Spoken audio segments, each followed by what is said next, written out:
DPA news Marathi, शोध सत्य बातमीचा।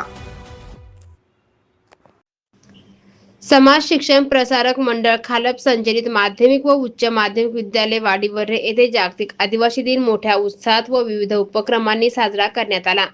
या निमित्त विद्यार्थ्यांनी गावातून भव्य रॅली काढत विविध सामाजिक विषयांवर जनजागृती केली। ढोल ताशा व लेझिमच्या गजरात निघालेल्या या रॅलीमध्ये विद्यार्थ्यांनी उत्स्फूर्त सहभाग घेतला। रॅली दरम्यान वाडीवर्रे परिसरातील विविध ठिकाणी विद्यार्थ्यांनी पथनाट्याच्या माध्यमातून व्यसनमुक्ती, शिक्षणाचे महत्त्व, आरोग्यविषयक जागृती तसेच पर्यावरण संवर्धन याबाबत प्रभावी संदेश दिला। विद्यार्थ्यांच्या पथनाट्याला ग्रामस्थांनी उत्स्फूर्त प्रतिसाद देत त्यांच्या सामाजिक जनजागृतीच्या उपक्रमाचे कौतुक केले। हा कार्यक्रम संस्थेचे संस्थापक माननीय श्री आबासाहेब सूर्यवंशी यांच्या मार्गदर्शनाखाली आयोजित करण्यात आला होता।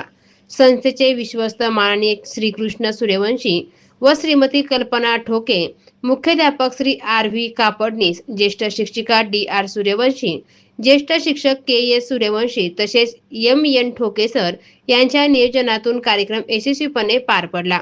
जागतिक आदिवासी दिनाच्या निमित्ताने विद्यार्थ्यांनी सादर केलेल्या पथनाट्यांमधून सामाजिक बांधिलकी, शिक्षण, आरोग्य आणि पर्यावरण संवर्धनाचा संदेश प्रभावीपणे जनतेपर्यंत पोहोचविला। या उपक्रमाच्या यशस्वीतेसाठी विद्यालयातील सर्व शिक्षक, शिक्षकेतर कर्मचारी आणि विद्यार्थ्यांनी विशेष परिश्रम घेतले। DPA न्यूज साठी प्रतिनिधी गणेश लहामटे, इगतपुरी। ताज्या घडामोडी व अपडेट जाणून घेण्यासाठी आताच DPA न्यूज चॅनलला सबस्क्राइब करा आणि बेल आयकॉन क्लिक करायला विसरू नका।